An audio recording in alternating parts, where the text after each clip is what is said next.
It's been called the most haunted city in America.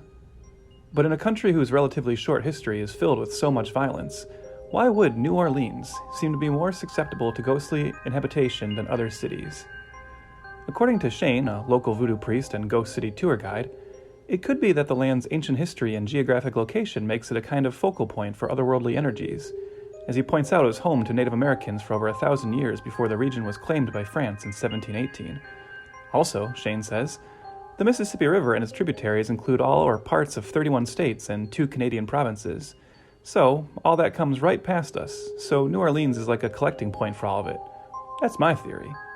Elaine, another ghost city tour guide and ghost hunter, subscribes to the popular theory that New Orleans' unfortunately tragic history plays a part in its supernatural happenings.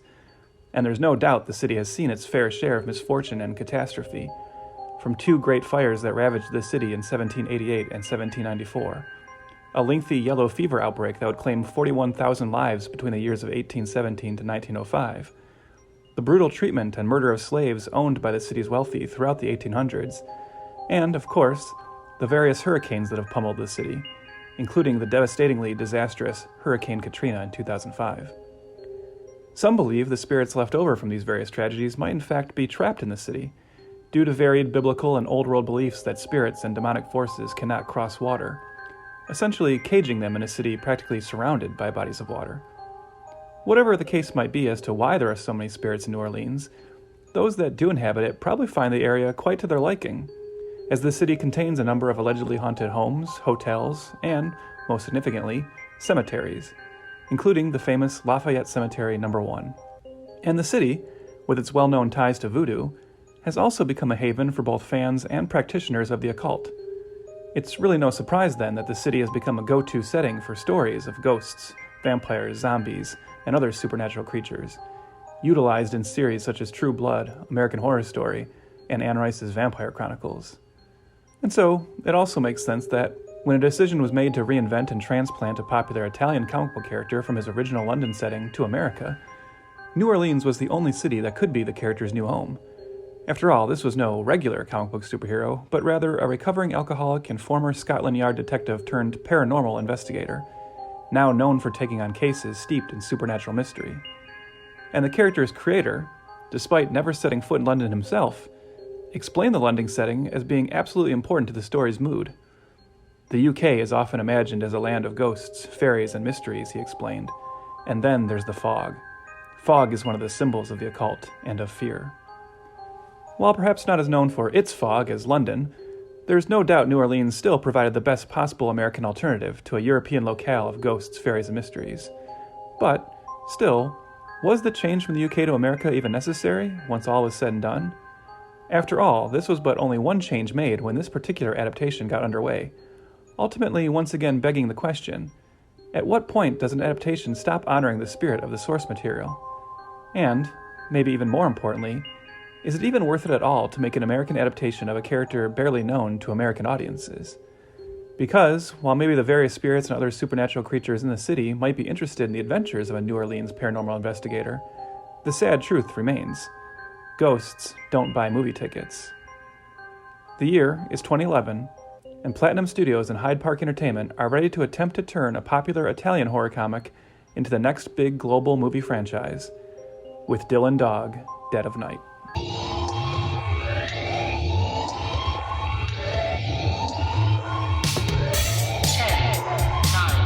8, 7, 6, 5, 4, 3, 2, 1, 0.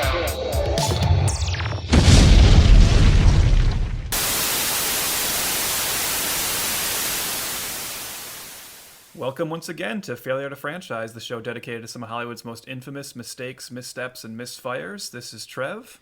And I'm Chris, here to talk about the 2010 Axel Braun porn parody, Drill In Downward Dog, Deed at Night. Oh no. Chris, I think you watched the wrong one. No, are you really? No, what is Well, it? actually, it might have worked out for you, so... I had a great time. Yeah, it sounds like it. How did you get, about 10 minutes in, 15 minutes in? I skimmed through. It's my favorite parts. This week we are looking at 2011's Dylan Dog, Dead of Night, Chris, I'm going to ask you to share some information about it. But before you do, I don't know, just had this random thought. This is like not related to anything, but I'm just By going to the way, throw you this just said out here. 2011. It's 2010 this movie came out, hence my intro. So Oh, well, I have different information in front of me. Does it, I mean, who can remember? Does it, I'm not Trev, convinced- we might be the only viewers of this movie. I'm not convinced this movie came out, so we'll talk about that. But before we get into it, I just want to say again, this is just popped in my head. I don't know why, but you know, it was a good movie, Constantine. Yes, I don't know. I don't know. I just that random thought that popped in my head. I don't know. Not, not related to anything. But anyways, Yeah, Chris, why yeah. don't you tell us a little bit about Dylan Dog, Dead of Night? Yes, of course. It is directed by Kevin Munro. If that name rings a bell, it shouldn't, because he hasn't made really anything except for animation stuff. He was a co-director on that animated TMNT movie. Oh, he was on it. I actually enjoy that movie. I take back that snark. Okay. Yeah. I think the snark is you can let that lay. Okay, It's fine. fair. Yeah. It is written by Thomas Dean Donnelly and Joshua Oppenheimer, which I will say is they're gonna show up again in Failure to Franchise at least twice. Yeah, I noticed that. I will not tell the viewers, the listeners, which movies, but they will show up. So stay tuned. I don't want to tip my hat too much here, but I'll say that it's possible these two will show up on Failure to Franchise more than they should in any meetings about future screenplays in Hollywood. Okay, yeah, exactly. Also, this is based on a comic by Tiziano Sclavi. He's an Italian comic creator. This is actually a huge comic in Italy. Yeah. The budget of the film, though, is $20 million. Domestically, it made $1.2 million, and worldwide, Trev, $5.8 million. So Pretty good. Pretty good. pretty good. Pretty good. Yeah, and it is also a movie we like insinuated this earlier, but this is a movie that is super falling off the radar. This, I would say, at this point, this is like the most obscure movie we've done, to the point where you and I actually even had some difficulty, like, tracking this movie down a little bit to talk about it. So who knows? Maybe we're going to cause the Dylan Dog Dead of Night resurgence here. Can it be a resurgence if it never was a thing in the first place? It's just a surgeons. It's funny because it is. I'm pretty sure it is available in on like Apple Rentals or Apple something in Canada, though. I'm not sure about the American release. I'm sure you could. Yeah, there's definitely, and there's actually a possibility this movie might get some renewed interest, maybe somewhat later on, based on some upcoming stuff. We'll talk about that near the end of the episode. Sure. But I really do think it's mostly forgotten. But that to me makes this a kind of a fun discussion to talk about, like why does a movie like this that does have some like at least one kind of significant name actor to it, based on a huge property, how can this movie not only fail so bad but then just vanish? I'm always kind of fascinated by these movies that just disappear. But if let me take a moment here and talk about the comic book, because I think I know a little bit more about this than you. I've actually I've read this book or some issues of it, so I'll just briefly talk about that. As you mentioned, it is an Italian comic series by Tiziano Sclavi, and actually started back in 1986. And from what I understand, I believe it's still running today. It's definitely been running for a very long time. It's up in the 400s at least issue wise. And it is the second best-selling comic book in Italy. And according to the information I have in front of me, it sells 120,000 copies a month. Still a very big deal. Wow. And Dylan Dog is the story of the titular character who is a paranormal investigator. And he's just kind of like, I don't want to say misanthropic, but he's, there's humor to the book. A lot of it comes from his sidekick. So the sidekick in the comic book is a character named Groucho, who is a Groucho Marx lookalike, an actor who was doing a whole Groucho Marx lookalike thing and got so invested into the character that he kind of just never stopped being Groucho. And that's actually a big part of the book, in that you have essentially what is Groucho as Dylan Dog's sidekick. And the two of them are essentially hired out throughout London to work in different paranormal cases involving, the zombies, werewolves, vampires, demons, ghosts, you name it. And sometimes he also just goes up against, serial killers and regular everyday run-of-the-mill kind of stuff, but usually with some kind of supernatural bent. He is a character that's very like anti-bourgeoisie. He is usually depicted as being kind of poor, but also not being too worried about money, very distrustful of the rich. He's a character that usually in every issue he ends up hooking up with some new woman, and by the end of the issue, most likely she has died or they have broken up for some reason. Significantly, this is why I know about Dylan Dog. This gets kind of complicated. You might have seen some of this in your research, Chris. The way I initially found Dylan Dog is through a different movie that's somewhat tangentially related to Dylan Dog. And that is a film called Della Morte Dell'Amore, or more commonly referred to in America or in North America as Cemetery Man. And this is like one of my favorite horror films of the '90s. This is a fantastic Italian zombie film directed by Michele Soavi. That really was kind of like the last great Italian zombie film. It's this very like surreal, bizarre zombie dark comedy. Martin Scorsese has actually said he believes it's one of the best horror films of the '90s. It's really, really good. And it stars Rupert Everett. And what I found out is that's very interesting because Della Morte dell'Amore is based on a novel by Tiziano Sclavi. And what makes this further more complicated is that the character of Dylan Dog in the comics is drawn to look like Rupert Everett. And that is because when they first created Dylan Dog, he was telling the artist like what kind of image he was looking for, and he said, I just saw this film with this young actor. You should go watch that movie. The artist went and looked at that movie. It was Rupert Everett. So this is really interesting. They've always drawn Dylan Dog to look like Rupert Everett. Then years later, when they made a film based off of a novel about a different character from Tiziano Sclavi, they actually cast Rupert Everett. So I think that's always kind of confused people because sometimes people look at that and think Cemetery Man is a Dylan Dog film, especially since it also has supernatural elements to it. And actually, I believe there's actually I haven't found these issues because only certain Dylan Dog comics have been translated in the U.S. Obviously, not every issue has, so I've only been able to read what I can read here. But I did read at a certain point they did have Della Morte dell'Amore's character come into the Dylan Dog comic book, and they were basically, as a joke, just drawn to look the same. And that was the whole point of saying, like, oh, wow, there's another person who looks like me. So they have pushed that forward. But yeah, I would heavily recommend Cemetery Man for all horror fans out there. But that's what the success of that film here at least caused people to be aware of Dylan Dog. They never maybe heard that before, but then they started hearing, oh, okay, this guy also did this horror comic book.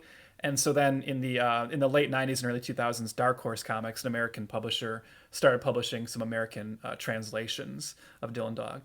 Just a little interesting trivia thing. This isn't really important. I just found it kind of funny and unique. And it actually does speak to something from the movie. So actually there is a relevance.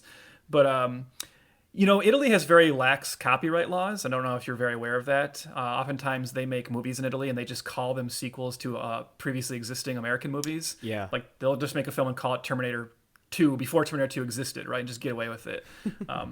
Those are, by the way, those are my people. So I'm very, I'm treading lightly here. Treading lightly. Just watch yourself. But even the fact of his sidekick being Groucho, right? So there's the sidekick Groucho. So when they translated those books to the American market, they actually renamed that character. So he would never be called Groucho. They renamed him Felix, and they went in and erased the Groucho mustache from every panel he was in. So it's weird because he still acts like Groucho. He's still very much Groucho in temperament and sense of humor, but they don't call him Groucho. And that's because they were worried that the Groucho, like the Marx estate, might sue them in America about having this character. The Groucho Marx likeness actually is copyrighted here, since it is, it is a likeness he created through makeup and everything. Right. So they couldn't really get away with it. And that's why that character does not exist at all in the movie we're about to talk about. They just decided to create a new sidekick. But I just thought that was like a little interesting thing there. Yeah, for sure. Well, and one last interesting thing. I just because I find this like kind of fascinating. The comic book takes place in London. That's also important for us to talk about that change.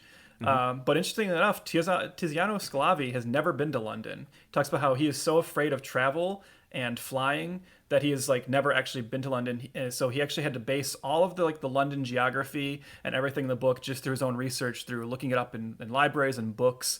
And somehow now over the years, he's managed to, I think in his head, he can kind of fully form London, even though he's never been there. And he definitely seems like very much of a kind of an introverted kind of person. He has a lot of fears. He's talked about how he's claustrophobic and agoraphobic. He's afraid to travel. And he actually brings a lot of that into the Dylan Dog character in the comic as well, that is a character that's very fed by a lot of tics and things like that. So just another little interesting thing. Cool. Yep. You had mentioned in the late 90s when Dark Horse kind of started to issue them. This is actually leading into what happened with the rights to this property. Sure. In 1997, Platinum Studios bought the rights to the property. These included the TV and film rights as well as merchandising. And basically, two companies were really interested in this property. Like I said, Platinum Studios. First of all, may I say, they're two independent studios. That's very important. It's actually kind of interesting to me that two independent studios were able to get the rights to this, right? When you hear about how big it is in Italy, but then you realize that it's kind of only in Italy, right? As big as it is it's so kind of unknown and insignificant in the rest of the world that I guess that's how they were able to make a play for it. I mean, egg on their face, but yeah. Yeah. All things considered. Yeah. And they got it for cheap, and well, okay. Platinum Studios and Hyde Park Entertainment was the distributor for it. Scott Rosenberg, the president of Platinum Group, he has a quote here. "We do not want to compromise the classic representation of Dylan Dog, nor do we want to have to deal with people who do not know the character as well as we do. We've been waiting for years for this moment. We really love Dog and his mysterious world." So this was in their brain for years. I'm pretty sure dating back, because when was the comic was published? What? Oh, in '86. Started in '86, yeah. It started in '86. Wow. Okay, I didn't realize how old it was. One second, there's a bug. I gotta kill it.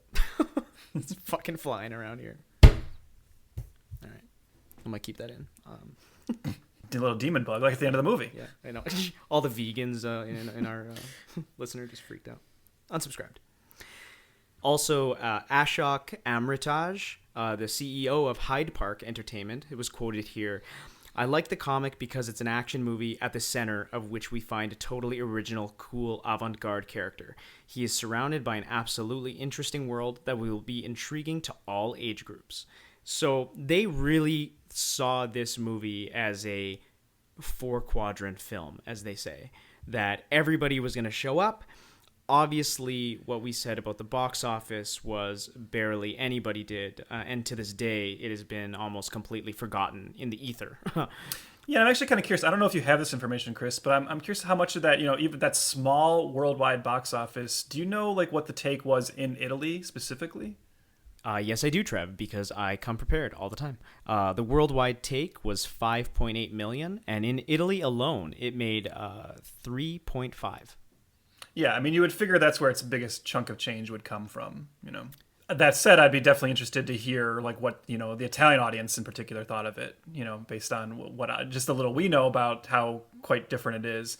It's interesting when I hear you talk about the presidents and CEOs of these two companies talking about how they were so interested in this character. As I said, that was a character that I only kind of vaguely knew about because of its connection to another film. And then right around this time is when the first kind of American adaptations of it come out. Whenever I hear that, I can just assume that the people who you do find out are interested in Dylan Dog, to me it just insinuates these are people who have traveled the world a little bit, right? And maybe came across these issues like on a newsstand in Italy where it is a big deal and somehow pick it up. And I will say, like, you can kind of look through an issue of Dylan Dog. You can find issues pretty easily online. If you don't speak Italian, you'll be a little hamstrung by that. But you can flip through the art and through the story and essentially follow the story just as like a horror story without the dialogue. You're not picking up on the personalities of the characters, but the art is pretty cool. There's some neat monster stuff in there. So I just always assume that these people are, like in Italy and they hear there's this character, Dylan Dog, it's really popular, and that kind of sticks with them. And I'm sure in other parts of Europe they know the character a little bit better than is known here. But yeah, it's just interesting to me that they're taking this huge risk of saying, let's take this character that nobody really knows in America and go all in on this as a franchise. But another part of this, which I think is worth mentioning, I made a little joke about at the beginning, but I will say I feel like we just have to acknowledge Constantine, which is in 2005. That is, of course, the first adaptation of the John Constantine character from DC's Hellblazer comics. Somewhat controversial film at the time in that they cast Keanu Reeves, who was not at all what the character was in the comics. In the comics, John Constantine, similarly kind of portrayed as this guy who's always pit up against the supernatural, has supernatural abilities of his own. He's this like chain-smoking blonde Brit in the comics, kind of based, it's meant to look like Sting or something like that. And they cast Keanu Reeves. So you have this brunette American. And a lot of people were very upset about that. But then the film came out, and generally, people kind of liked it. It did really well. Obviously, it has detractors, but I think it was more of a hit and more well-liked than anyone expected. And I think that's a film that, even though that never got a sequel, and we will certainly visit that film someday on the show as well, that's a film that I think kind of remained in the ether. People remember it. I think its reputation has only grown as Keanu Reeves' reputation has kind of become more and more, substantial. So I think people were looking for something similar to Constantine, maybe even in regards to some casting, which we can talk about. Well, yeah, that's a great segue, because when you're saying, kind of a change from the source material, this casting was a bit of a change, especially in like the tone and some of the humor. but they looked at 2006's Superman Returns, Brandon Routh. I know that's a name that hasn't been said a lot in a long time. I was discussing this with a friend a while back because I was like, I gotta watch Dylan Dog, and he's like, what the fuck is that? And I was like, I have no idea. And I was like, Brandon Routh's in it, and we just discussed how, man, Brandon Routh just has a bad agent, right? Like he's like his mismanagement of his career has been sort of staggering. Wouldn't you say? Yeah, I think you're forgetting how he has had kind of a resurgence in TV world recently, and we'll certainly talk about that. But movie-wise, definitely not what anybody expected. And I think this is the kind of career that is fascinating to talk about, because you and I in previous episodes, we've talked about actors like Taylor Kitsch and stuff, where sometimes Hollywood will choose this new golden boy, like a Charlie Hunnam, and say like, well, let's give this person the world right now. And sometimes that doesn't always work out, right? And Brandon Routh is like this perfect example of it, in that he's plucked from obscurity pretty early on. He only does a couple things, like a couple acting jobs before Superman Returns. So we go back to like the late 90s and early 2000s. Warner Brothers was like just always super hot to reboot the Superman franchise. Obviously, that's a huge character for them. And following, the success of the Burton Batman series and its subsequent sequels, Superman was definitely something they had their eyes on. And I remember at this time when I was younger, always tracking the development of what is the next Superman film going to be. Of course, there's that hot moment where we thought maybe we were going to get that Nicolas Cage, Tim Burton film. We were all really worried about it. Although in retrospect today, I wish we had it just because its weirdness would probably be so interesting. Mm-hmm. But after that, it's always like, well, what's it going to be? What's it going to be? And I have this list in front of me of different actors who were talked about to possibly take over the Superman franchise. And I honestly remember like all of these names being brought up in the discussion. After Nicolas Cage, we had people talking about Josh Hartnett, Brendan Fraser, Tom Welling, who would have just been moving over from Smallville, obviously giving him the movie role, Paul Walker, Henry Cavill. Even at that time, they were talking about him when he was younger. And there was like talks of him at that point. James Marsden, Ashton Kutcher, Keanu Reeves, Jim Caviezel, and then it also says Will Smith. So they might have already been thinking about the kind of, like race swapping that they're talking about doing now. But yeah, so back then there was like a lot of different, actors kind of in contention for this. I remember because I can think back to that time. I think in the late 90s, like I was kind of pulling for Brendan Fraser. I thought I could see him as like this like kind of goofy, really amiable version of Superman, Right. And then different directors kept getting attached. So there was the Tim Burton version. Then for a moment, Mick G was going to do it. That was going to be called Superman Flyby. Brett Ratner was attached for a bit, of course, as he is with everything, But I believe it was during Mick G's when Mick G was on it, and Mick G came very, very close to making it. So this is kind of, I don't know how many people know this or if this is remembered, but the Mick G Superman was actually very, very close to getting going. It was like in pre-production and everything. And then oddly enough, it fell apart for one of the strangest reasons. They wanted to film in Australia, and Mick G does not fly. He like refuses to fly, much like Tiziano Squavi. Yeah, I was just about to say. He wouldn't go to Australia. So like that's what actually the film fell apart because of that. But in his whole lead up, one of the actors that he had auditioned was Brandon Routh. So when his kind of version falls apart, Warner Brothers kind of scraps everything they were doing. They scrap the Superman Flyby version, and they go to Bryan Singer. And Bryan Singer envisions Superman Returns, which to him is his direct sequel to the first two Richard Donner Superman films. And he goes through all the videotaped auditions that Mick G does, and he sees Brandon Routh. And Bryan Singer has it in his mind. He says that just as Christopher Reeve was an unknown when Donner cast him, he wants to cast an unknown. He finds Brandon Routh and says, wow, that guy just looks and sounds like Christopher Reeve. He makes me think of Christopher Reeve. And I think that was definitely how everyone kind of took that at the time. So he kind of plucks this guy out, and suddenly this real unknown guy is given not just suddenly saying, hey, lead a huge franchise, but lead Superman. Mm-hmm. That's a pretty tough role to be thrown into. And beyond that, also, you're not just a new Superman. You're not just a new Hollywood superhero, but you have to remind us of one of the most beloved cinematic superheroes ever. That's also a public figure everyone loves. The fact that he didn't just go insane during that is pretty surprising. So we do Superman Returns, another film you and I will talk about on here at some point. Does that count for our show? I think so, because they were definitely planning to do sequels to that. Okay. I say it does, because it was a reboot that didn't go anywhere. I know we're screaming for more content, but yeah. Yeah. Sure. Oh yeah. and it doesn't go anywhere because it is a box office disappointment, and I'd say the reviews are fairly middling, right? It's right. It's not nobody's like super.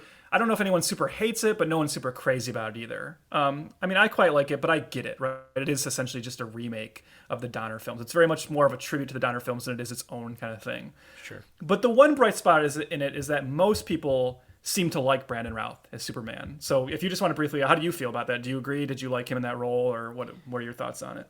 Yeah, no, I did. I think he was solid. Like, I've actually preferred him in more comedic roles, popping up in Scott Pilgrim and Zack and Miri Make a Porno, and I like when he just pops up in places. He's the guy that I'm just like, oh yeah, shit, there's Brandon Routh. Like, I like him in more like kind of a supporting role. But yeah, he was a solid Superman. It's funny. I was discussing with a friend at work, and she goes, she totally forgot who this guy was, and she loves Henry Cavill. Like, she just loves Henry, as I think most people, like most, especially women, do. And she goes, she looked him up, and he goes, oh wow, yeah, he's like very generically handsome. That's interesting, because like I would actually, like, in my opinion, I would argue, like, to me, Henry Cavill is more generically handsome. And like I think every single woman that listens to this podcast just like screamed. That's okay. Have you like, seen Henry Cavill? I have seen him, but to me, he looks like kind of every like super handsome model that looks like that, right? And then Brandon Routh, okay. I think if you like look at it, like Henry Cavill's like kind of like model handsome, okay. And then not to say Brandon Routh couldn't be a model, but the thing about Brandon Routh is you look at him and you say he looks like Midwestern farm boy handsome, right? He very much looks like this kind of like average guy that, well, not average, like he's not. Yeah, you know me and Brandon Routh, we're both just like average guys, right? But I think he hits on more of that like kind of like everyday good old boy nature of Superman, right? And that's why he was like, he reminded us of Christopher Reeve so much. But you're absolutely right that for how much hype there was about this new actor and him being given this role, his movie career crashes and burns almost immediately. So like in the wake of Superman Returns, he signs on to star as John Clark in the adaptation of Tom Clancy's Without Remorse, which they're planning to have as like Paramount wants to do that as like the new big franchise to kind of be right up there with their Jack Ryan series. And that never goes anywhere, right? John Singleton's going to direct it. They have a screenplay ready by Stuart Beattie. It's all set to go, and then it falls apart. And that movie ends up not being made until just this year. They finally make it on Amazon with Michael B. Jordan. So that's like that was a potential franchise that Brandon Routh signed on to that didn't go anywhere. And then right away, like it just seems like the Superman Returns sequel, it was something I remember for the first couple of years after the film, it kept getting talked about. There was every once in a while you hear a little bit of movement, like, oh yeah, they're bringing Singer back. They're getting ready, even though it underperformed, they think there's potential. If the sequel, I remember Singer promising the sequel would be more its own thing and not so indebted to the Donner films. But then at a certain point, WB obviously just decides to reboot Superman. And when Brandon Routh's contract expires, he gets left behind. And then you kind of already addressed that. He starts just popping up in small comedic roles. He starts showing up in like Zack and Miri Make a Porno or Scott Pilgrim vs. the World. I mean, he's awesome in Scott Pilgrim. It's great, but definitely. It's like what two scenes. I remember he has this like small little role on Chuck, the TV show Chuck. And so yeah, from like the period of like Superman to Dylan Dog, like nothing. And then obviously I don't know. I wonder how much when he signed on to Dylan Dog, he was thinking this was like a second chance. Like, was he like, yeah, this could be it. I'm sure he knew it wasn't Superman. Right? Well, it's funny. I actually have a couple quotes from him here. Yeah. Okay. He was actually okay. I'll just actually say the quote. Dylan Dog is interesting because he's a faulty character, unlike Superman, explains Brandon Routh, who has been tied to the project for 2 years. By the way, I had no idea about that. Did you know that he was tied to the project for that long? No, I didn't. Yeah, so he was actually in the running for a while there. He was actually introduced to the comic by a friend who had lived in Italy for a long time. See, there you go. And then he says, it will be exciting to bring him on the big screen. No one has ever seen a character quite like him. Yeah. It is nice to think that my presence on the project will attract the attention of both the comic and fantasy worlds due to my previous roles. Yeah. Some will resist the fact that an American will play the part, admits Brandon, but I believe the audiences will be open to our interpretation. Yeah. All right, a lot of swings and misses there. Yeah, I was yeah, much like the movie career. Okay. Yeah. But yeah, so just to like put the button on the Brandon Routh thing. So obviously this misfires too, and we're about to talk about why and everything. But yeah, that could have been the end of it, and for a bit it seemed like it might be, right? Because then he was really like you're just seeing him pop up in very very small guest roles and stuff here and there on TV. And his finally his one kind of redemption is in 2014. He gets cast in a supporting role on Arrow on the CW, playing Ray Palmer, the Atom. and it's a pretty popular character. People like that character. They start bringing him back. He becomes kind of a recurring character on there more and more. And then they actually move him over into a main character status in the spin-off Legends of Tomorrow. And he has a really good run on that. Like he was that's like it's not one of the CW shows I watch, but I know he was a main character on that up until just last season. He just left. And the nice thing about that is, in the midst of his run in that CW world, he actually does finally get to play Superman again.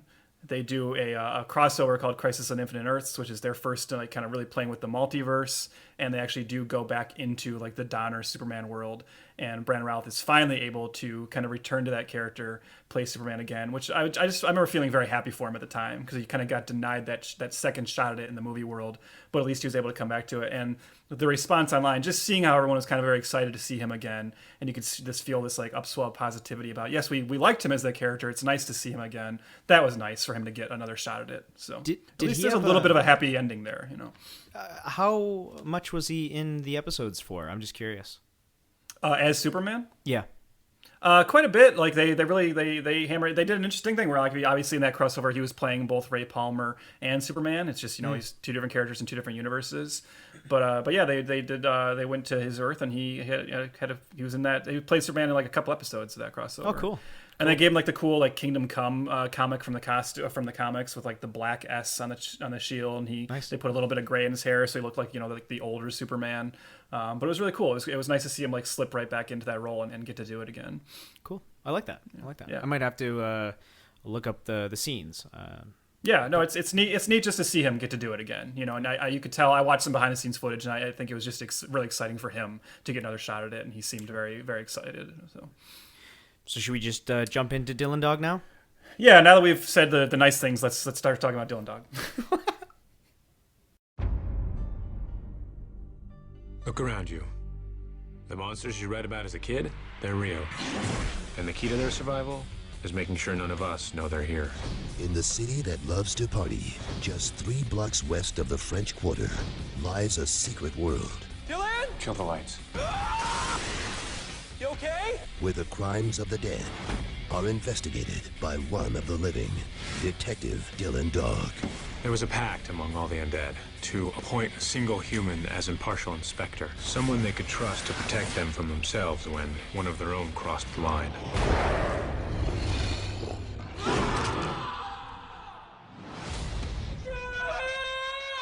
What is this? What is that? They're the living dead, Marcus. The good news, the condition is, manageable. This spring, Don't scream. What the hell is going on here? Who's your friend, Dylan? She's got some nice parts on her. not all the undead are bad. Oh my God, what's wrong with my arm? Relax. It's a loner. My arm is brown! They were out of Caucasian in your size. But it's his job What the hell are you? to find the ones that are. What's up, Dylan? Why didn't you tell me while one of your boys killed a werewolf? No, that's not one of my boys. Something took a bite out of this guy. What killed my father? So what's the plan? No plan. Just bigger guns. I think I just leaked something.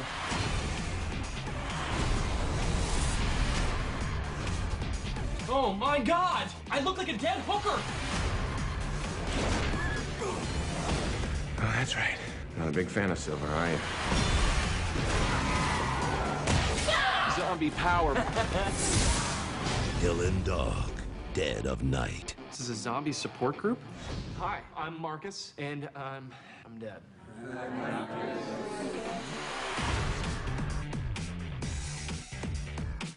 Dylan Dog is a world-famous private detective who specializes in the affairs of the Walking Dead. Armed with silver, wooden bullets, and a razor-sharp wit, Dylan works his latest case, tracking down a dangerous missing artifact. If he fails, the result will be dire. War will break out among the werewolves, vampires, and zombies who prowl the monster-infested streets of New Orleans.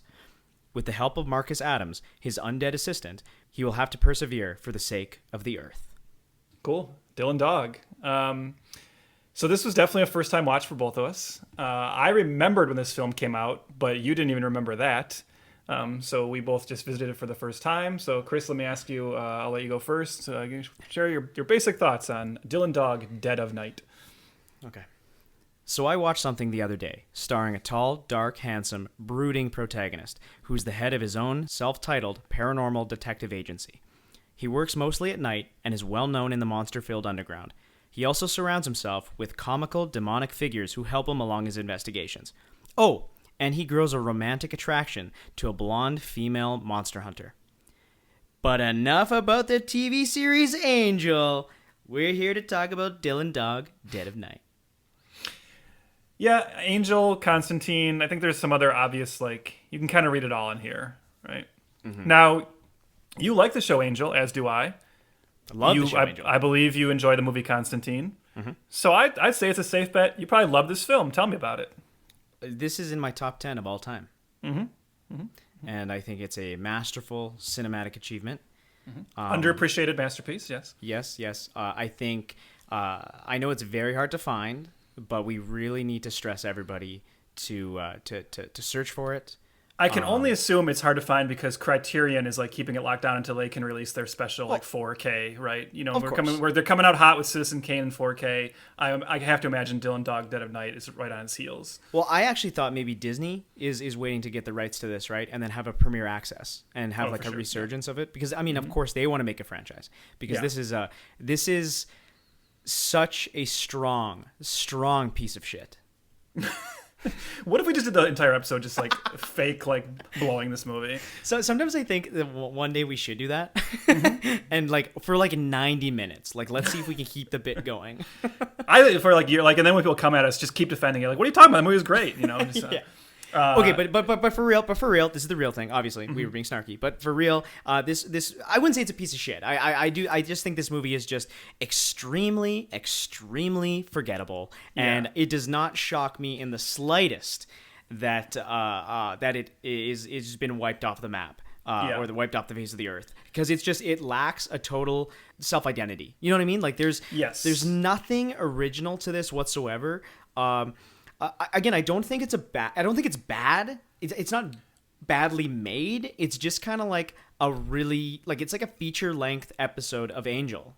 That's how I felt like it was. I do think it's kind of badly made. I do think it's kind of badly made. Okay. But I'm with you in that I was never like angry watching this. Yeah. Like I didn't finish this and like, oh god, I can't believe I watched that. Sure. I'll say like so for like the first like 15 to 20 minutes, I never thought this was good. But I do remember watching like the first 15 to 20 minutes being like, okay, I already know what my conversation with Chris is going to be. It's going to be about how this seems like a movie of missed opportunities. It seems like this is a movie that keeps like, I keep seeing the potential here, but they're doing something wrong, right? And then the issue is, and I don't know if you felt the same way, Chris, is that even that small bit of goodwill starts washing away the more and more this film goes on. This is a movie that's 108 minutes long. It feels like much longer than that. Yeah. And it really like, you do start to get like worn down by it. Like at the beginning, you're kind of like, oh, okay, like this isn't great, but I see what they're going for. And then it just like keeps missing the mark so much. Mm-hmm. And I found this movie really hard to stay interested in. There's just like something about the storytelling and the way the story's doled out and the pacing of this. We'll talk about the voiceover for sure.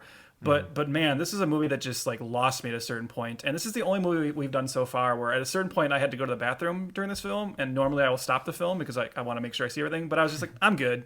I'll come back, and I'm pretty sure I'm fine, because I just like at a certain point I could no longer follow it, and I just didn't care. I don't know if you felt similarly, but well, here I got a quote here from the director Kevin Munro, because he definitely had some good intentions here, and I just think unfortunately he's just not a great director. I would assume like some guys aren't built for live action, right? And I think that might be the issue here. Yeah, I'm not sure he knows how to direct actors. That's certainly something we can talk about. But definitely. But here's his quote. So again, I understand what he was going for. He just really misses the mark here. The most exciting journey is an emotional one. In our movie, Dylan is dragged back in the darkest side of the human emotional landscape, a place he had resisted. Dylan Dog is not a superhero, nor is he supernatural. He is a man who finds himself in extraordinary circumstances. Gradually, over the course of the film, we discover all these creatures who live amongst us, and we slowly come to understand who the real bad guys truly are. Hey, Trev, he's talking about people. Yeah, I get it. Man is the bad guy. And also Humans. Like that. The movie he's describing there sounds like it could be interesting, right? So I get what you're saying about good intentions, because you're like, yeah, you're actually saying all the right things. Mm-hmm. I wish I had watched that movie. I wish I watched the movie that he seems to be describing there, because what I saw instead was like this really sloppy kind of just half-hearted. It's like, for me, like one of my favorite kind of like genre blends is I actually love like horror mixed with film noir. Yeah. That's like something so that's why I love Constantine. There's this great HBO film called Cast a Deadly Spell from the 90s starring Fred Ward. That's this awesome like 40s detective story with supernatural elements. I just love that. I'm like a sucker for it. So when you make a film that's mixing those two genres and it's not working for me, something is off, something is awry. And I feel like this is a film that a lot of time this film feels like it's posturing to me. Like it's trying to be like cooler than it is. There's definitely a moment like that where, remember the scene where like Dylan Dog and his sidekick like drive his car into the building and start fighting vampires. And it's like, oh God, it's like trying so hard to be cool. And then like whenever it's trying to hit on like the film noir thing. So let's talk about this voiceover. Yeah, please. Because this voiceover is just pathetic. New Orleans can be a tough town to die in. But when you die and come back, you call me Dylan Dog. Or at least you did. You see, I used to protect all of them. All those creatures of the night. Those sharp-toothed monsters you thought were only in the movies. Why? Because they're real. Yeah, I know what you're thinking. I used to think the same thing. But go ahead. Take a closer look at that bum begging for change. Take a look at your neighbor. Your best friend. Hell, maybe even your girlfriend. The undead are out there, hiding in plain sight. And in my day, I was the line between you and them. I was the piece, the cork in the bottle, the line in the sand. But then everything changed, and I discovered there's more than one way to die. Your heart can go on ticking, but sometimes that's just for show. And I was watching the film, and I don't know about you, but I started kind of testing myself, and anytime I heard the voiceover, I just imagined, what if you took that voiceover out? Would it affect the film in any way? And it wouldn't. I think this film, I'm not saying it'd be a good movie, but I might like it a little bit more if you just actually removed the voiceover. And we know that can work, because that happened with Ridley Scott's Blade Runner, right? Where him and the studio kind of saddled them with like a lame voiceover. Harrison Ford wasn't into it. They did the voiceover, and then like later cuts, they took the voiceover out, and it's better without it. This movie would be better without it as well, for sure. But also, it's not that voiceover's bad, because of course film noir, it comes with the territory, right? But this kind of falls on Routh's shoulders a little bit. His big, broad, handsome, sexy shoulders. Yes, his extremely. I lost my train of thought there. You just pass out. Somebody get okay. Get the smelling salts. I was reminded of the movie Kiss Kiss Bang Bang, which I absolutely adore.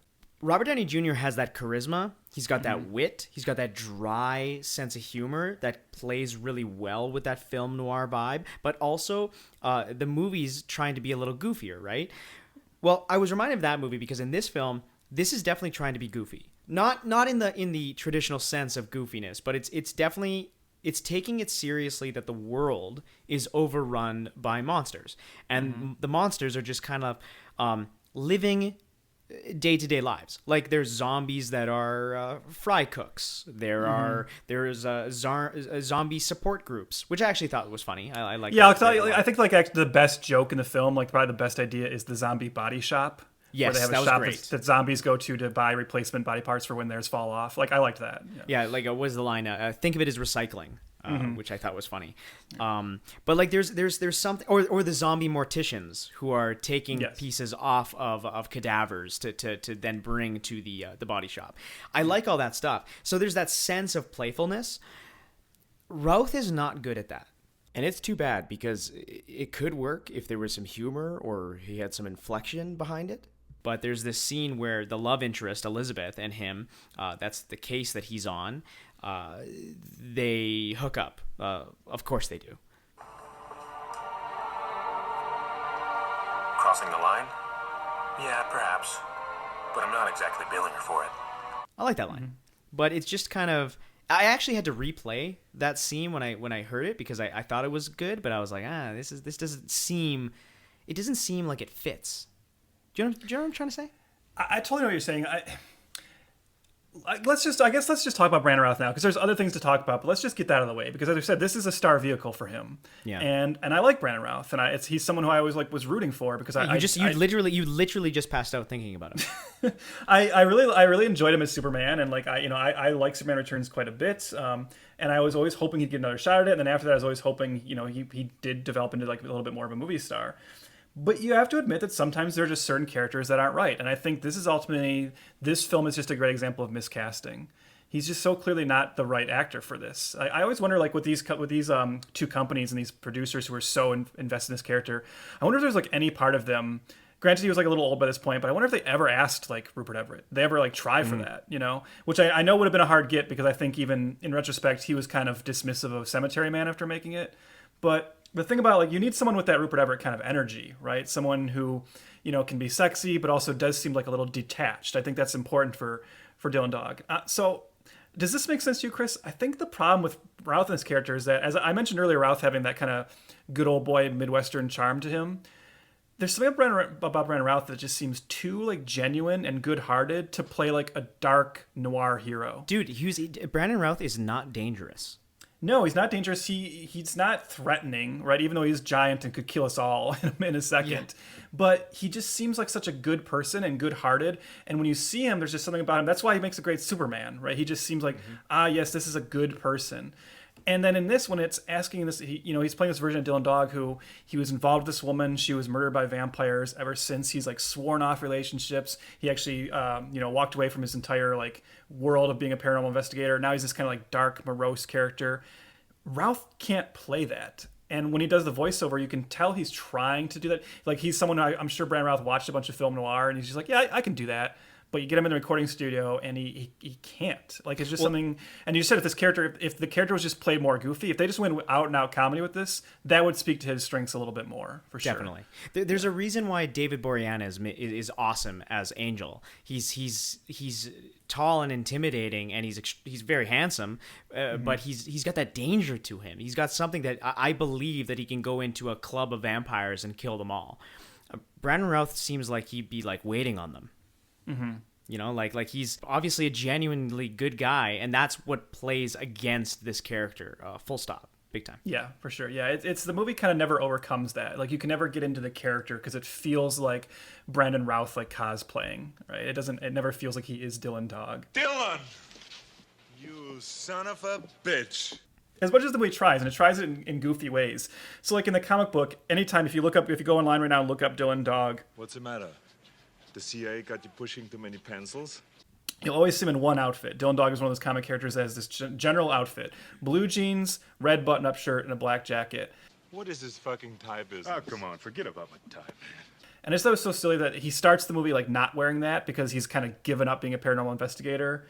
And then after Marcus, his little buddy, is killed and he decides to actually get invested in this case, we see him go put on like the Dylan Dog costume. And suddenly he's like Dylan Dog. And I was just thinking like, you had that quote from the producer saying, we want to make sure this film is like open to people who don't know the character, but like, then who's that moment for? Like, why am I excited that this guy just put on blue jeans and a black jacket? Like, I get it because now he likes like the character, but like, what does that mean in the sense of the movie? I have no idea, right? Suddenly this guy's more of a badass because he has blue jeans and a jacket on. It's just, I don't know. It's always, that's what I mean about posturing, and that's what the movie keeps getting wrong. And it is unfortunate. I wish they would have just let him be funny. I wish they had just gone like a more parody almost aspect with this. Because it's just not, it's never, that's the thing, it's never scary. The action is not super exciting, and it's never tense. So comedy is really where it probably should have leaned a little heavier. And speaking of comedy, they get Brandon Routh's co-star from Superman Returns, Sam Huntington, who now this plays is interesting, Marcus. Right? What do you think about that decision? So his sidekick in this, Marcus, is played by Sam Huntington, who also, as you just said, played Jimmy Olsen in Superman Returns. And obviously that's a very like, that's a choice they made, right? Yeah. That's not like some random coincidence. Like, what do you think about that? Do you think that's a good call, or do you think it's too distracting, or what? I think it's maybe a mistake to remind people of a movie that people didn't really like. That's just an odd choice. Yeah, like were they like, oh, well, Routh and Huntington, they're like the new Gene Wilder and Richard Pryor or something, right? Like that's not the case. People weren't like, can't wait for, they might not make another Superman, but boy, I hope Brandon Routh and Sam Huntington get to work together again. I don't know if anyone was thinking that. Yeah, I almost wonder if they remained friends after that movie, and like Brandon Routh's like, yeah, I got a guy, and we're just like talking over beers, and it's like, yo, Sam, do you want to be part of this movie? You know, I honestly think that's probably the call. I feel like Routh probably brought him to this project. Yeah, you know? yeah, definitely. But he's solid in it. I actually thought, like, again, the levity and the comedy of it works well with him. He's got some charm to him. He's got kind of the well, he does kind of play a fish out of water in a weird way, because as Trev just stated, Marcus is human. Then he gets killed, which causes Dylan to take the case. But Marcus comes back as a zombie. Mm-hmm. So that is a lot of the I don't even want to use the words body horror, but it is there, and the comedic aspects are around him dealing with being a zombie and his diet. He's always hungry. He can't fulfill his hunger. We mentioned the body shop with replacement parts. They get him an arm, and it turns out that it's a black guy's arm. Mm-hmm. So Marcus, or I guess Sam Huntington, was doing brown arm. Yeah, and canceled. It's gone. That's another reason why you can't find this movie. You can't do brown arm. Yeah, I agree. Like, I don't know. I don't even know if I agree necessarily that Sam Huntington is like giving a great performance in this, but I think it's what you just mentioned, is that he just has the benefit of his character is given the most obvious comedic stuff to play with, and the most comedic beats. I actually kind of, at a certain point, I got a little annoyed by how often he's just like screaming in this film. This movie like really leans heavily on him like waking up, getting knocked unconscious or something, or finding something out, and then like just screaming as he's like, "Oh my God, I'm dead!" And it just does that so much that I was really getting kind of frustrated with him by the end. But you're right that that's definitely, he got to play the more fun character. Like, if I had to be in this movie, I'd much rather play Marcus than Dylan Dog, because at least he's being allowed to play comedy and like lean into it. Which, you know, they give Dylan Dog a couple one-liners here and there, but overall he's being asked to play like stoic, which again I just think is working against Routh's strengths. Huntington can at least, just as he did with Jimmy Olsen, he can just play like the goofy, funny guy, I suppose. Yeah. So yeah, I'd say, if there's an MVP in this, do I think it's him? No, I don't. But we'll talk about some of the other casting. But yeah, I guess he's okay. Are you a big Taye Diggs fan? So I actually do like Taye Diggs. I think Taye Diggs is another one of those guys who I feel like it's strange that he's not a bigger star than he is, because I think so. Taye Diggs plays like the main villainous vampire in this. Yeah. And I don't know, like, he's pretty fun in this, I'd say. I think he's kind of leaning into it. I think he gets the movie a little bit more than some of the actors do, and he's going for it in a way that others aren't. But in general, I think Taye Diggs just has this kind of like natural on-screen charisma. Mm-hmm. I think like whenever you see him, like, it's one of those guys where I think it's easy to kind of forget about Taye Diggs, and I think that's too bad, because he's one of those actors who every time you see him, he's always solid, and you're always like, oh yeah, I like this guy. He's like one of those actors for me. What about you? Yeah, I mean, I don't really have a history or opinion on him. In this film, he plays a solid villain. Vargas is the name. There's this actually, I like this scene with him and Dylan. You son of a bitch. Where Dylan needs to go interrogate him for something or question him, and he opens the door to his room, and Vargas is laying there with a couple girls, and they open up the blinds, obviously, because he's a vampire. And Dylan uses his shadow in front of Vargas to shield him. And if he doesn't answer him correctly, he just moves away, like moves his shadow out of the way. I like that as an interrogation tool. I thought it was kind of, I don't know if the word is inventive, but in this movie, maybe it was. Yeah, it made me think of the scene in Blade where they're interrogating like the giant fat vampire and like hitting him with the ultraviolet rays. But yeah, no, I agree that it's a decent scene and it's a fun interrogation idea. See, that's the thing. Like that's the thing. There's, I know we're kind of jumping around and tearing it apart and this and that, but there are glimpses of something fun and good. That's why I can't, like, I know I said a piece of shit before, but that was just for the bit, obviously. But like, there's something about this movie that. There's a nugget of something that could be fun. And it just, as I think you said earlier, that at every turn, it takes the wrong turn. Mm-hmm. So like little moments like that are great, but then Dylan is just so bland, and I don't believe for a second that he's going to kill this guy. It just lacks it lacks that identity. It lacks that edge. Oh, that's the word I was looking for. It lacks that edge throughout. It never leans into the comedy hard enough. It never leans into the violence enough. That might be a budgetary thing, but again, this movie was made for $20 million. It looks like it was made for $5, so I'm not really sure if that's an argument anymore.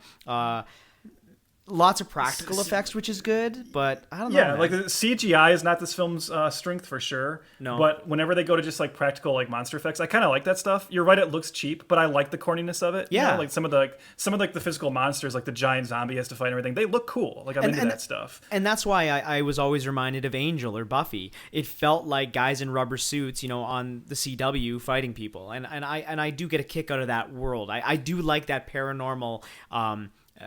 TV budget landscape. I enjoy that quite a bit. It's charming.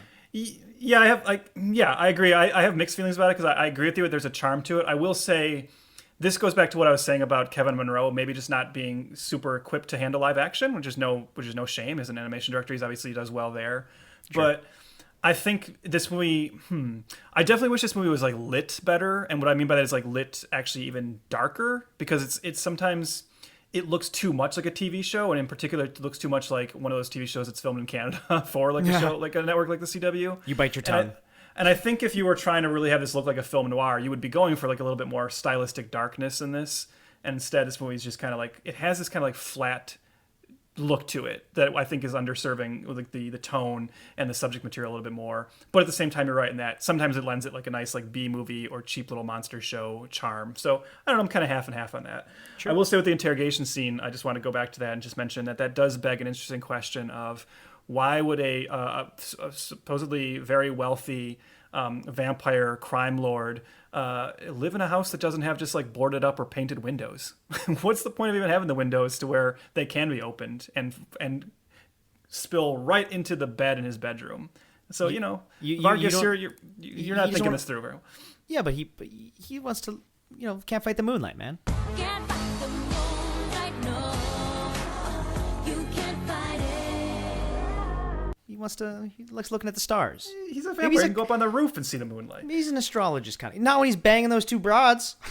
They're already dead. Who cares? I did like that. I liked how when they opened it, the two women are next to him, and then you can just tell that they're just both like dead, right? That was like another fun part of that. Yeah, but no, you're right. There are these like small pieces. I think ultimately, I think the story overly complicates itself. Like there was certainly a point where I wished that like just Vargas was like the villain, That's like, so you're talking about how he's like one of the better performances and everything, and this interrogation part works well. But like by the end of the film, I didn't even know how we were supposed to feel about Vargas. Like, is he truly like the villain? Not necessarily, because what we learn is the whole story of this is that essentially the case Dylan Dog is on ends up being about this like artifact, this cross that all these monsters are hunting called the Heart. And the Heart has this the blood of a demon in it, the Heart of Belial it's called. And this is this demon who cannot be killed, but is controlled by a master. Whoever can kind of resurrects this demon can control the master and use it to wipe out whoever it wants. And this is ultimately building to that Heart of Belial being put into Vargas and him becoming like the host of Belial, because we're told that only an undead being can be the host for this. And it's just like, I guess, but like that mystery is doled out kind of so slowly and so overly complicated that I didn't care by the end. Mm-hmm. And I just wish it was more specific. There's so many characters in this for like how like compact this movie could be. So beyond Taye Diggs, we should also talk about the other actor I was excited to see.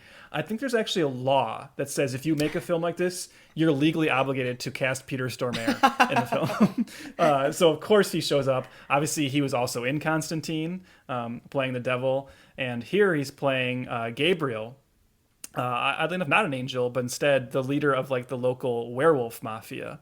And he's another character that the movie it does that film noir thing of like, we don't really know what his, like, is he a good guy or not? Is he like, we know he's Dylan Dog's friend in the past and they have a past relationship. But I love that stuff. Like the world building in this is like fun, but I really like that Dylan has a long history in this underworld.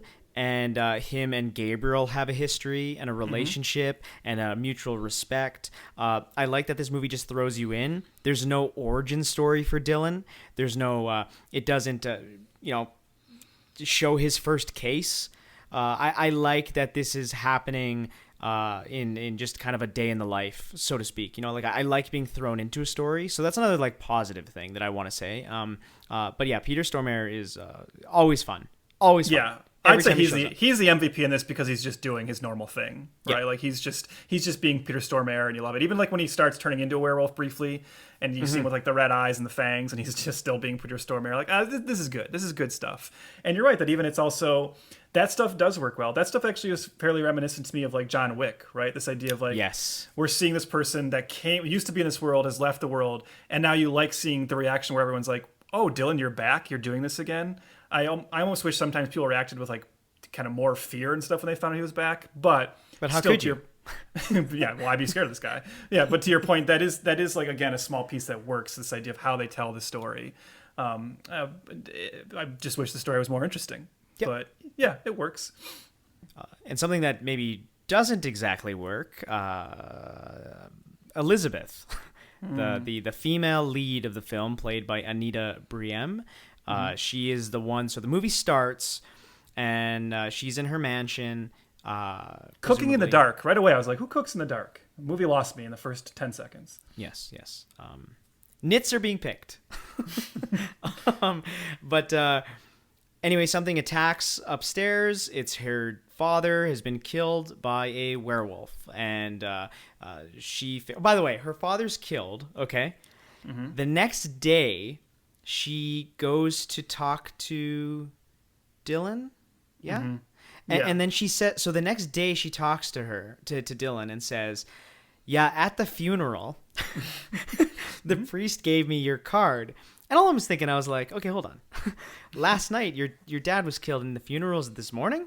Aren't there certain religions that do that? They like rush the funeral right away. They're like, we got to get this person in the ground. Isn't that? I think that so who knows? But I guess so. Maybe I'm being insensitive. Yeah. I don't know. As we learn later in the film, maybe that's part of her plan, but not to say too much. So yeah. But she is very attractive. What else? Let me just preface by saying Chris and I always like to we like to try to be very nice about actors, and we don't like to shit on actors. And but, again, okay, so hold on. I gotta. She's attractive. Mm-hmm. Okay. Great skin. Yes, yeah. Her hair is well styled. Yes. Some nice outfits. She doesn't walk with a limp. Mm-hmm. From what I can tell, she certainly showed up to set on time every day. I would assume. I think she was present. You know. I would hope that she was nice to the crew. Mm-hmm. She was a good height for next to Brandon Routh. But she's not good. No, she's not. She's not good. And I like we said, we don't like to be mean. I know we are kind of being mean right now, to be honest, but very attractive. Sometimes you just have to acknowledge, because the movie actually does at a certain point. It would be one thing if she was just not great, but she was only asked to be kind of like, you know, the woman in a noir story who like she's the one who is involved in the case, and then she becomes his love interest for a time. If she was kind of bland in that role, you might say that's too bad that the female character is not more interesting. But okay, film noir tends to like sometimes underserve the female character. But unfortunately, this movie actually gets to a point where it does ask her to do more than that, because as I just alluded to earlier, we get to an eventual reveal that she is actually the mastermind behind all of this. This has all been a ruse. And she is actually, her father and her are both monster hunters. And this has all been a plan for her to get the heart and use Belial to be her demon in service and help her eliminate the monsters. Now, again, on paper, this is actually a turn that's kind of interesting. And I like the overall concept here, that to where what the movie reveals, as you alluded to earlier, is that we learn, she has a discussion with him at some point in the film about how, well, I don't get it. You think monster hunters are bad? Aren't monsters bad? And him saying like, no, monsters are just, they can be regular people, right? Like, I know plenty of monsters who are good people. So I like when she becomes the monster hunter and we realize that, oh, Dylan is now, he has to protect monsters, right? He's trying to stop her from saying, you can't just kill every monster. Some of them are just trying to live regular lives. I like that. The problem, again, is when you have that turn, she goes from being like a bland love interest to now being a very unconvincing like badass warrior. So it's like, unfortunately, Anita Briem is put in the tough position of having two versions of this character to play and not being able to pull off either of them. And the third act really needs an actress who could have just gone all ham on that, right? Just go like super over the top, or actually seem threatening and like, you know, intimidating. And she's just unfortunately none of that. It's really too bad. They didn't even give her a like a villain monologue.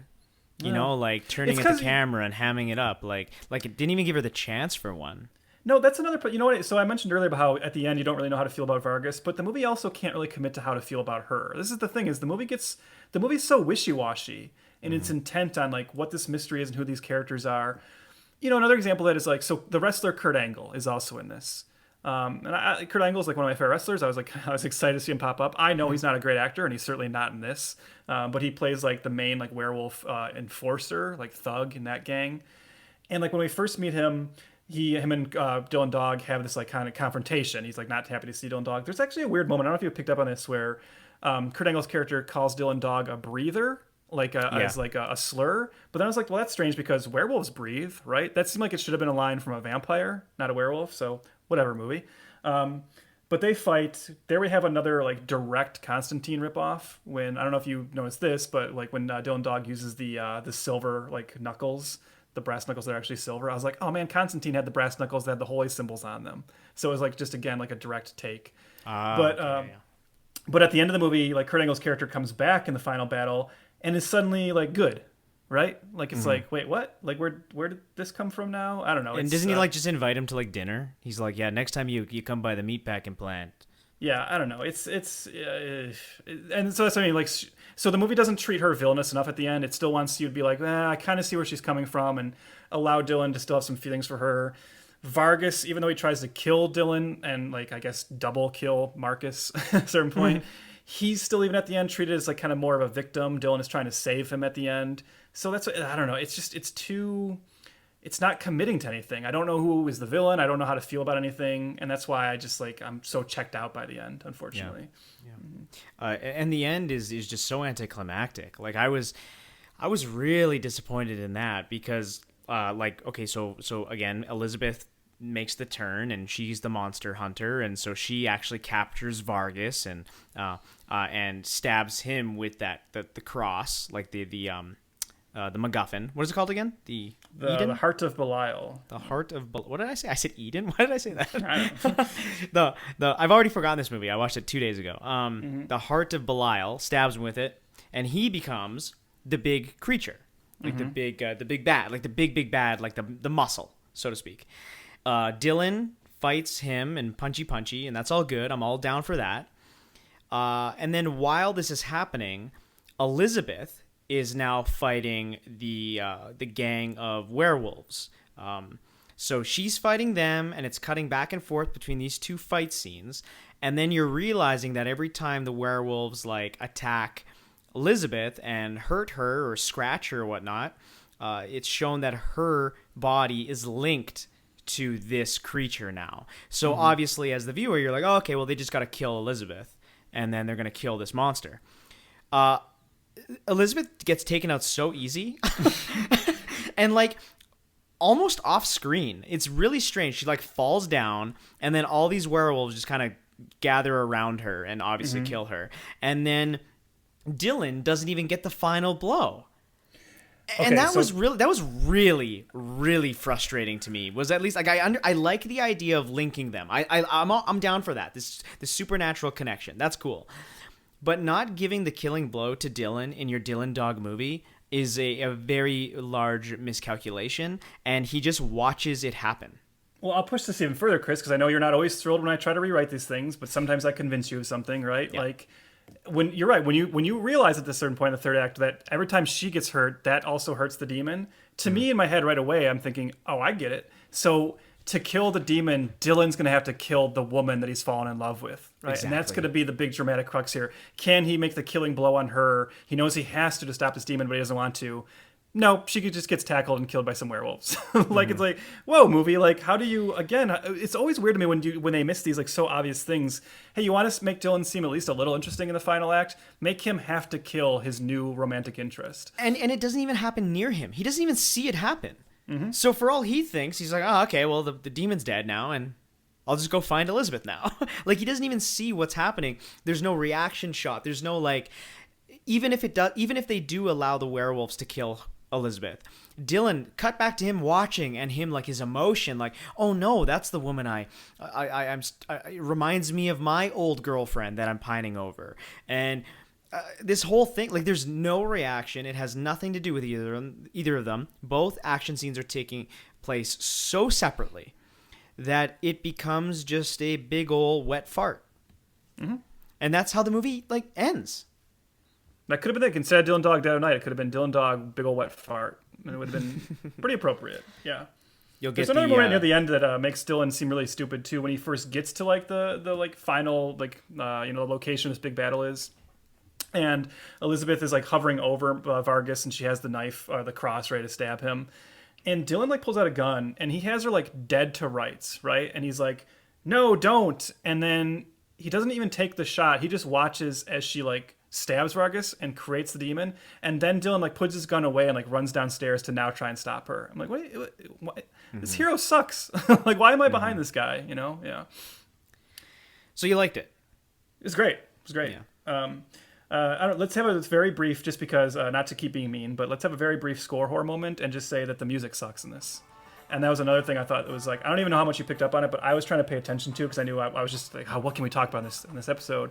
And again, the music in this by Klaus Bedelt. Klaus, I'm sure you're a great guy, but missing the mark here a little bit again, because again, this movie needed, if you're going to go the film noir thing, then give me a score that sounds like film noir. If you're going to go pure comedy, then give me a more comedic score. This is like, it's so generic and bad, and just keeps undercutting like every moment. And they play music a lot in this movie. And there's so many scenes that are like set to music where you just hear it and you're like, ugh. Like right away, I don't know what the tone is. It's just like sounds goofy and bad. Klaus absolutely did not make the Pirates theme, right? Like, I know that's apparently on paper that he did, but there's no way. Well, but I mean, you listen to the Pirates theme and you hear elements of like previous Hans Zimmer scores in that, right? So I mean, It's like, it's him being like, hey boss, like, don't worry, I got this one. And then him like, Hans is like, okay, good, I'll be back in a bit, I'm gonna go get a sandwich. Then he like opens up Hans Zimmer's like file cabinet and pulls out some old scores, makes some changes, and he's like, I got it now, I got the score. And Hans like, I think this sounds similar, but I'll trust you, Yeah. I don't know, any other like final thoughts on this, or I mean, it's just like I said, it's all stuff we've seen before. It even has like the standard like walking down the street. Again, if talking about Constantine, it has that moment you've seen it 100 times before of, this isn't the world you know anymore, right? And then her like him tell, which it ends up being doubly stupid, because then later you realize that she does know all this, So it's like just a waste of everybody's time. But yeah, which is a good way to sum up the film. Yeah. Well, obviously this didn't get any sequels, and it was completely forgotten about. And but that didn't stop the publisher, Sergio Bonelli Editore, who is the publisher of Dylan Dog the comic book, from creating a film and TV production unit called Bonelli Entertainment. So there was an article from August 2018 that a 10-episode live-action series was being developed. I don't believe this has ever happened to this day, but this company doesn't want Dylan Dog to die. And like, first of all, like, why would they? I mean, the comic is successful, as you said earlier, and it is still selling. So there's something to be tapped there. And I think in the right filmmaker's hands, it can be done. I like this paranormal stuff. I like investigations surrounding paranormal activity. Like, I like that kind of stuff. I like a brooding hero.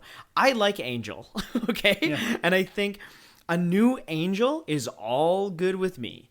It just needs to be in the right hands. Off the top of your head, could you think of a filmmaker that could handle this well? Like, just what do you think? I don't know if you're privy to this, Chris, in terms of like what research you did, but you just mentioned that one show that didn't happen. But I mentioned earlier that maybe this film will get some renewed interest at a certain point. And that is because, as recently as October of 2019, it was announced that James Wan has also now picked up the rights to this. Oh. And James Wan is supposedly developing a television series of this as well. Now, again, that was 2019. I haven't heard anything since, so who knows? Right. That could have completely fallen by the wayside. But that's someone I would trust James Wan to, like, put a decent spin on this, right? Even in a producerial, God, what am I trying to say here?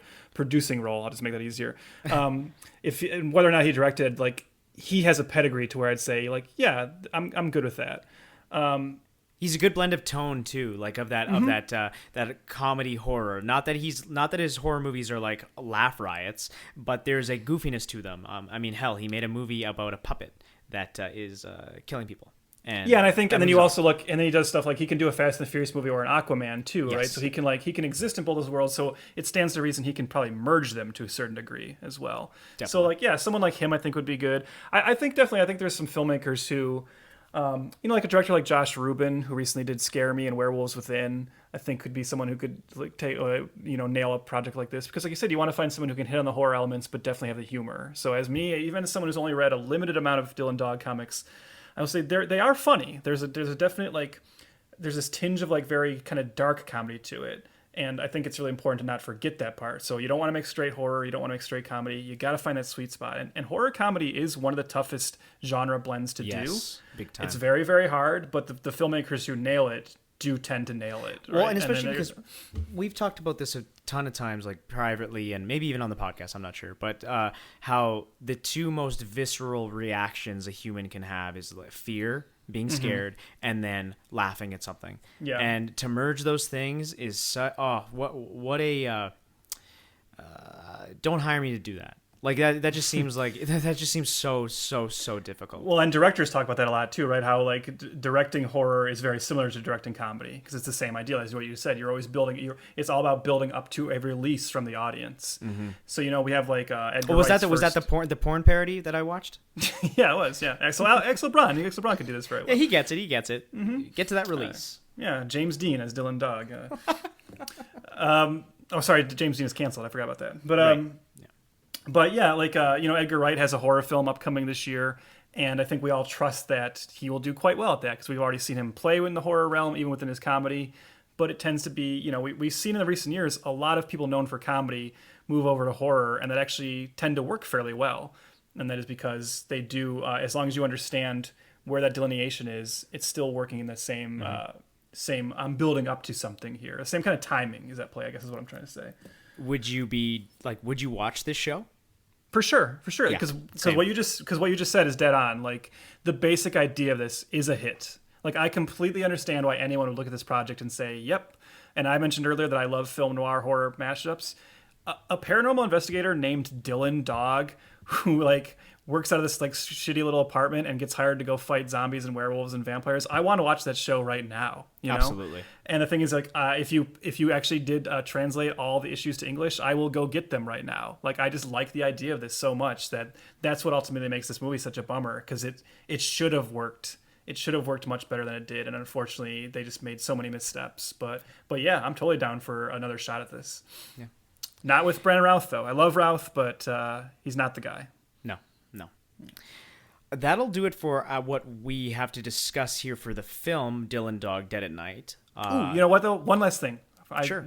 Just to make sure I mark all my notes. We talked about like the small little things we like here and there.